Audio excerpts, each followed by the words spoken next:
अरे ओ सीधा चल लो, सीधा उल्टा काहे चल रहे हो? पिछुनिया ही जाओगे क्या? अरे रिवर्स गियर लगाया है क्या? सीधा क्यों नहीं चलते? बहुत सारे लोगों ने मुझे अलग अलग नामों से पुकारा है। बाबा, महाराज, संत, स्वामी। और यहाँ से लगभग 111 किलोमीटर ही अब शेष है प्रभु का धाम अयोध्या में, जिसके लिए हम इतनी कठिन तपस्या कर रहे हैं। उल्टा चलते हुए छत्तीसगढ़ से लगभग 901 किलोमीटर की यात्रा करते हुए, तो यूं ही उल्टा चलते हुए, बैक चलते हुए लगातार हम आगे बढ़ रहे हैं।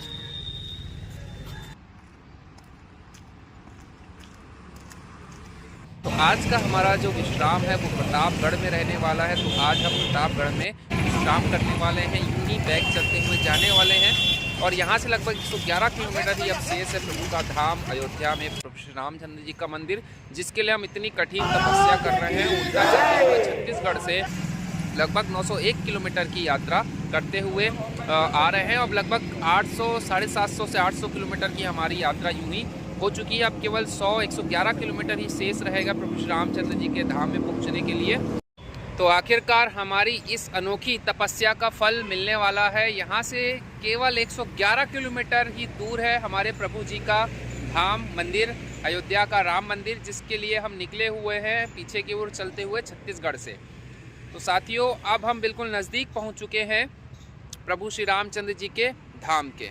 तो आज का ये वीडियो सही मायने में बहुत ही ज़्यादा महत्वपूर्ण रहने वाले हैं, जिसको हम कह सकते हैं यात्राओं की हमारी अभी तक की है उसके कुछ निचोड़ तथ्य आपके सामने रखने वाले हैं। तो आपसे अनुरोध इतना है कि आप हमारे वीडियो में को लाइक ज़रूर करें, साथ ही साथ प्रभु श्री रामचंद्र जी को मानने वाले हैं तो कमेंट ज़रूर करें जय श्री राम। अगर आपके कुछ अनुभव है, कुछ कहना चाहते हैं तो आप कह सकते हैं।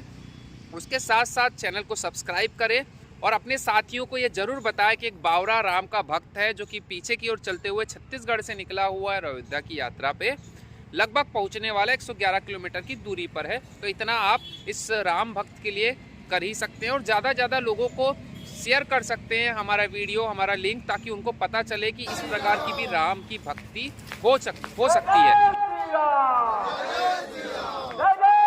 इस यात्रा में बहुत सारे लोगों ने मुझे अलग अलग नामों से पुकारा है। तो कुछ नाम मैं आपके सामने रखने की कोशिश करता हूँ, जैसे कि बाबा, महाराज, संत, स्वामी।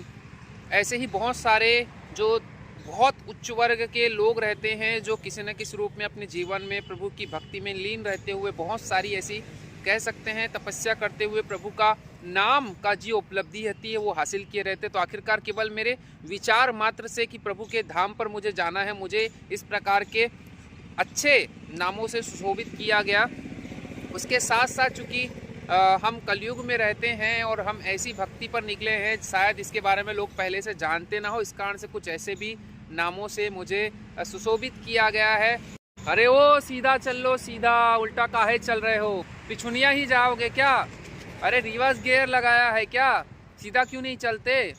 तो लोग हंसने वाले बहुत थे भारी मात्रा में। कई लोगों ने पागल भी कहा है, कई लोगों ने गालियाँ भी दी है। तो कुछ ऐसी नकारात्मक चीज़ें भी हुई है। चलो ठीक है, हम तो बावरे, हमें किसी बात का कोई फ़र्क नहीं पड़ता और सभी की हम जीवन के स्वास्थ्य की मंगल कामना करते हैं। जिन्होंने अच्छा भी कहा है, अच्छा भी सोचा है, अच्छा भी किया है, और जिन्होंने बुरा भी सोचा है, बुरा भी कहा है, उनको भी सद्बुद्धि दे। स्वाभाविक सी बात है, उनको इतना भान नहीं है, क्योंकि जब प्रभु की भक्ति में आप लीन हो जाते हैं तो स्वाभाविक सी बात है आप में एक अलग ही ऊर्जा का संचार होता है, आपको अलग ही शक्ति का एहसास होता है। तो ऐसी ही एक अनोखी शक्ति का मुझे एहसास हुआ जब मैंने ये ठाना कि मुझे प्रभु श्री रामचंद्र जी के धाम पर जाना है। तो आखिरकार प्रभु श्री रामचंद्र जी मुझे ऐसी शक्ति दी जो मुझे पहले कभी पता ही नहीं थी। नॉर्मल तौर पर लोग सीधा ही चलते हैं, लेकिन मुझे जब से मैंने विचार किया कि मुझे प्रभु श्री रामचंद्र जी के धाम में जाना है, तो प्रभु श्री रामचंद्र जी मुझे ऐसी शक्ति दी कि मैं नॉर्मल जैसे लोग सीधा चलते वैसे ही मैं पीछे की ओर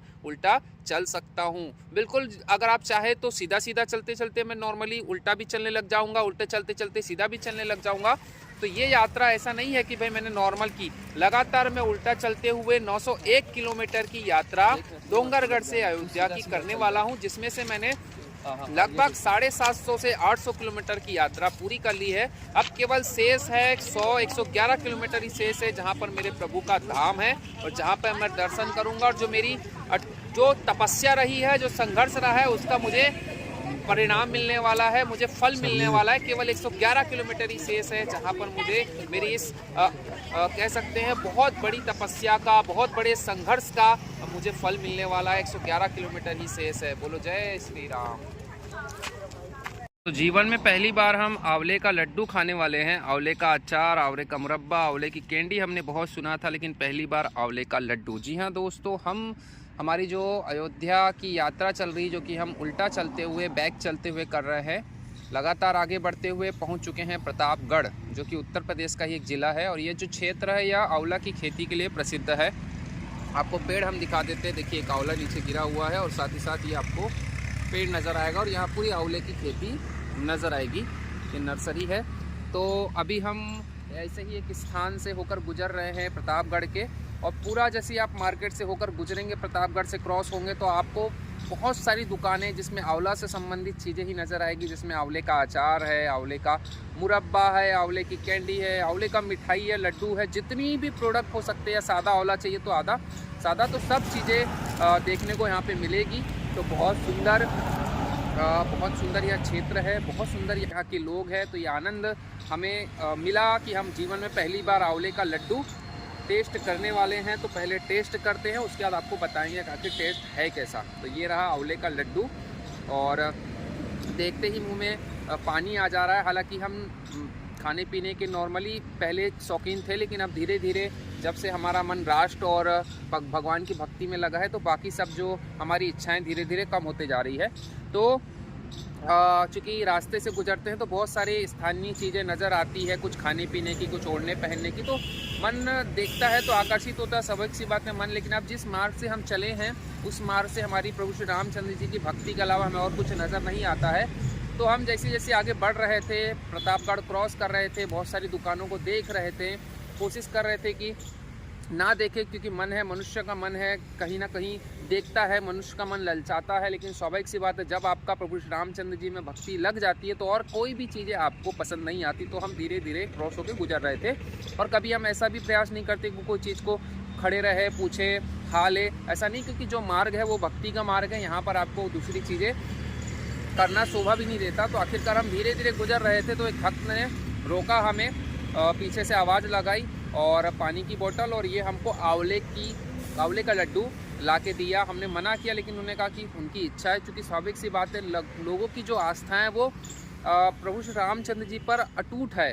और स्वाभाविक सी बात है, आप प्रभु श्री रामचंद्र जी के धाम जा रहे हैं, उल्टा कदमों से पीछे की ओर चलते हुए, इतने दूर से छत्तीसगढ़ से आए हैं, तो लोगों की आस्था और ज़्यादा मजबूत होती है जब आप उनकी भावनाओं की कद्र करते। तो उनकी भावनाओं को कद्र करते हुए हमने आंवले का लड्डू आखिरकार ले लिया, और अब हम ग्रहण करने वाला। आपको बताते कि आखिर आंवले का लड्डू लगता कैसे है। मेरे ख्याल से शायद आप लोगों ने कभी सुना नहीं होगा और शायद कभी चखा भी नहीं होगा। तो मेरे माध्यम से आप लोग को मैं चख के बताता हूँ। जब आपको सौभाग्य मिले कि जब आप प्रतापगढ़, जो कि लगभग 111 किलोमीटर पहले आता है, और उत्तर प्रदेश जो कि अयोध्या है वहाँ से, और यहाँ पर आंवले से संबंधित सब चीज़ें मिल जाती है। तो अभी हम चखने वाले बिना देर किए, क्योंकि हाथ में लड्डू है तो स्वाभाविक सी बात है।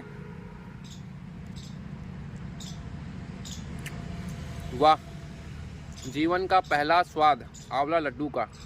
आनंद है, वाकई में आनंद है, वाकई में आनंद है। प्रभु आपको अपनी भक्ति में लीन करता ही है।